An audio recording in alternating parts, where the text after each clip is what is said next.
Mungkin bisa dijelaskan sama Bapak terkait apa yang disampaikan oleh Bapak tadi terkait polemik di luar ya. Mungkin dalam hal ini Bapak sebagai pengacaranya terkait pendampingan hukum yang diberikan oleh Bapak. Padahal kan secara kita berpikir adalah Pak Yosep itu adalah sebagai pihak keluarga korban. Mungkin Bapak bisa jelaskan. Yang paling pasti begini, penunjukan Pak Yosep ke saya semata-mata salah satunya adalah untuk menyampaikan informasi kepada masyarakat melalui saya seperti ini. Ya. Karena saya tahu persis beliau tidak dalam kondisi ditinggalkan istri dan anaknya, tentunya akan sulit menyampaikan setiap informasi. Selain memberikan bantuan hukum, advis hukum, saya juga mewakili beliau untuk menyampaikan setiap apa yang menjadi pertanyaan teman-teman seperti sekarang. Bisa dibayangkan nanti psikologisnya kalau setiap saat teman-teman ngejar informasi dari dia, bagaimana psikologisnya tentunya akan menjadi tambah tekanan lagi. Makanya salah satunya adalah jadi Pak Yosep meminta kepada saya untuk menyampaikan setiap informasi yang ditanyakan oleh teman-teman wartawan supaya tidak menjadi fitnah. Seperti hari ini kita luruskan, yang hadir di sini itu semuanya kooperatif, tidak ada paksaan, dan tadi saya dengar dari Pak Kasat juga supaya tidak saling mencurigai, biarkan polisi bekerja dengan baik. Masyarakat tunggu saja, bersabar, siapapun nanti tentunya kepolisian akan memutuskan berdasarkan hasil penyidikan dengan bukti-bukti yang ada, hasil puslapor, hasil olah TKP, keterangan saksi-saksi, tentunya itu akan dicocokkan sampai akhirnya berujung dengan keputusan dari pihak kepolisian. Kita tunggu bersama, kita doakan bersama semoga pelaku yang sesungguhnya segera tertangkap, gitu kan. Kang Yoris ini akan menggunakan jasa pengacara ya untuk mendampingi Kang Yoris dan Kang Danu nih. Nah, Kang Yoris ini sebenarnya kan pasti ada pertanyaan nih dari teman-teman yang lain bahwa dulu kita dalam hal ini Kang Yoris juga sendiri pernah menyampaikan dan ini pasti menjadi catatan teman-teman semuanya ya, bahwa Kang Yoris tidak akan menggunakan jasa pengacara ya dalam hal ini pada saat itu ya. Nah, tetapi dalam hal ini kita mendengar nih dari media sosial juga ya, bahwa Kang Yoris katanya berencana akan menggunakan jasa pengacara. Nah, untuk supaya lebih jelasnya, mungkin saya menanyakan mewakili para subscriber Heri Susanto nih, apakah benar seperti itu atau bagaimana, dan mungkin bila benar alasannya itu seperti apa gitu Kang Yoris? Emang benar ya, benar kita akan menggunakan jasa pengacara juga, kuasa hukum. Dan mungkin mengapa alasannya kita menggunakan jasa kuasa hukum ini gitu kan. Ya mungkin beberapa kebelakang itu inilah gitu kan. Sebenarnya saya menggunakan jasa pengacara ini, mungkin saya merasakan suatu kejanggalan ya, Kang Heri ya.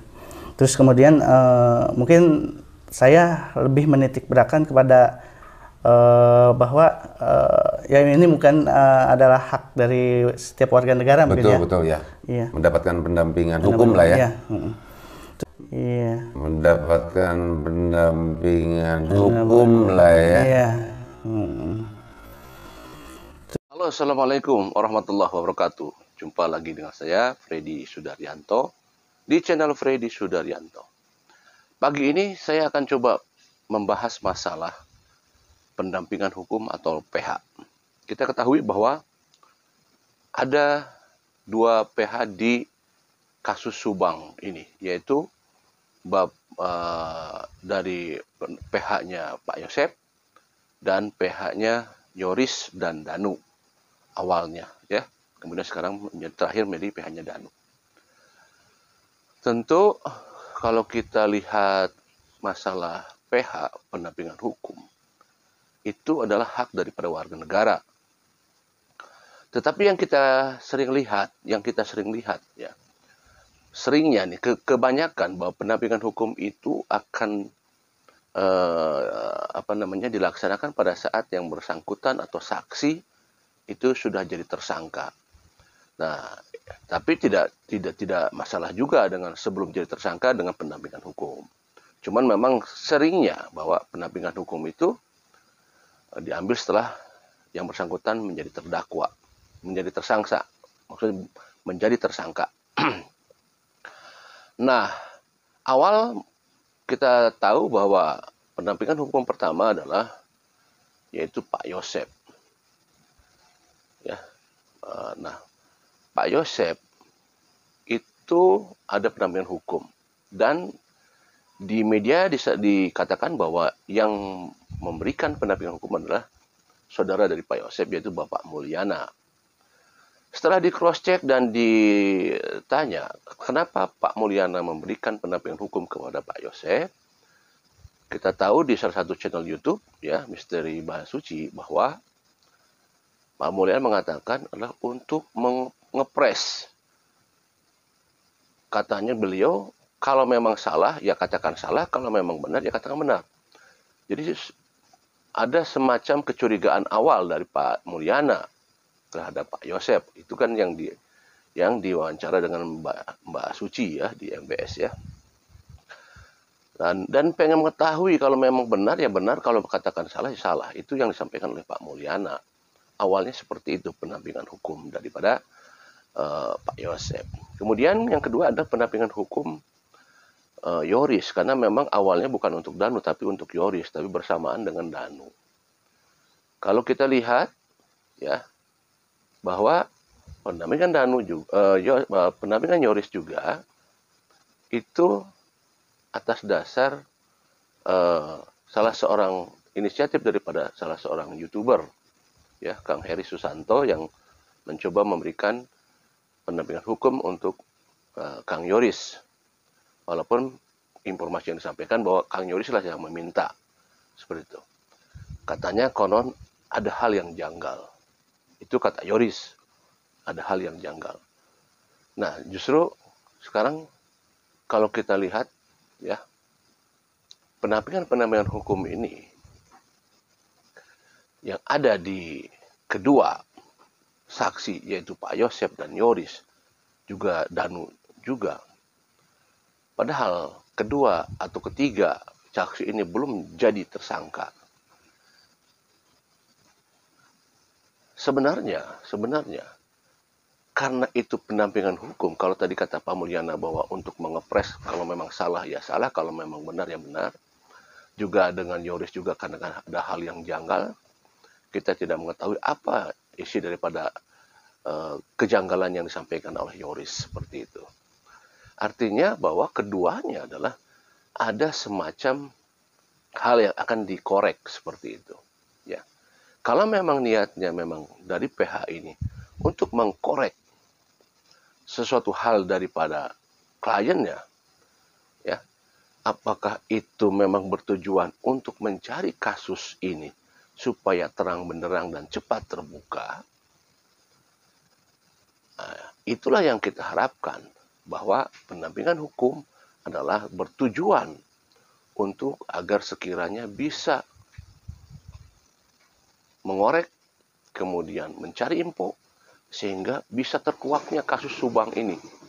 Jadi bukan berarti bahwa dengan adanya pendampingan hukum ini adalah hanya semata melindungi klien. Ya, bukan hanya semata melindungi klien, tetapi juga mencari sesuatu hal yang bisa membuat kasus ini terang benderang. Lain halnya pada saat yang bersangkutan jadi tersangka. Kita ketahui kalau misalkan yang bersangkutan jadi tersangka, maka PH bertugas nanti ujung-ujungnya adalah pada saat kita ketahui misalkan vonisnya misalkan 10 tahun, dari pihak PH sendiri berusaha untuk bisa meminimalisir daripada proses daripada penahanan atau vonis seperti itu ya. Nah, termasuk juga untuk supaya memberikan kekuatan kepada kliennya bahwa kliennya memang tidak bersalah seperti itu. Kalaupun misalnya bersalah, mengurangi daripada hukuman seperti itu ya. Nah, itu selayaknya kalau misalkan sudah jadi tersangka. Tetapi kalau tidak jadi tersangka, hanya masih saksi, apa yang diharapkan di sana? Apa yang diupayakan pada saat pendampingan hukum terhadap saksi yang memang belum jadi tersangka? Nah, berharap bahwa sekali lagi bahwa agar kiranya bisa mengungkap kasus ini. Kalau misalkan begini, saya katakanlah ada kejanggalan, ada pressure, misalkan ada seperti yang disampaikan oleh saksi yang bersangkutan bahwa adanya tekanan-tekanan dari media, ada tekanan ini sehingga membuat jadi stres dan lain sebagainya. Kemudian dihadirkan pendampingan hukum agar supaya bisa membatasi serangan-serangan dari media untuk mengurangi kadar daripada stresnya. Seperti itu. Padahal sebenarnya ya ini secara logika juga justru pada saat seperti itu kita kan lagi mencari tahu siapa nih tersangkanya, karena kita sampai sekarang kan belum tahu tersangkanya ya, karena kita belum tahu siapa tersangkanya. Maka sebenarnya justru harusnya pada saat misalkan saksi-saksi yang katakanlah misalkan terdesak, terpresur, tertekan dan lain sebagainya, ya, saya kira justru disitulah sebenarnya kita menunggu apakah ada suatu info yang krusial nantinya.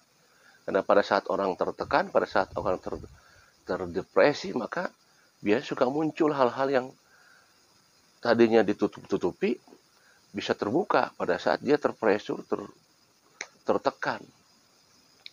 Kan itu yang kita cari sebenarnya kan, mencari info yang keluar dari mulutnya sehingga bisa mendapatkan info yang krusial.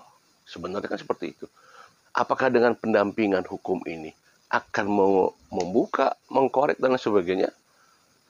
Karena tidak ada lagi tidak ada lagi tekanan dari pihak media, karena pihak media pun sekarang dibatasi untuk bisa berkomunikasi, pihak media untuk mencari informasi tertahan dengan adanya pendampingan hukum atau PH itu.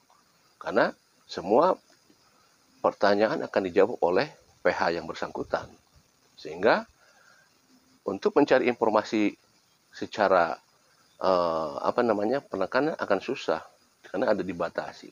Nah, tapi kita berharap dengan adanya pendampingan hukum itu, berharap juga bahwa akan mencari juga informasi dari kliennya bahwa kliennya adalah betul-betul tidak bersalah. Ya, betul-betul tidak bersalah, 100% betul-betul tidak bersalah. Tentu kita berharap ya ada info-info yang krusial, walaupun misalkan sudah 100% tidak bersalah. Minimal ada info-info yang krusial disampaikan dari saksi tersebut kepada PH-nya. Nah, itu yang kita harapkan. Walaupun sampai sekarang kita belum mendapatkan info yang krusial dari para saksi terhadap PH-nya masing-masing untuk memberikan informasi terhadap hal yang krusial mengenai masalah siapa sih tersangka, siapa sih pelaku, siapa sih orang-orang yang melakukan eksekusi di tanggal 18 itu. Sampai sekarang kita belum dapat itu. Nah, justru itu.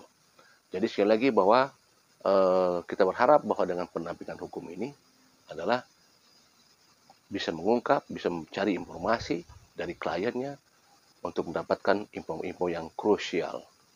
Saya akan coba tayangkan ini ya, video-video di waktu yang lalu masalah pendampingan hukum.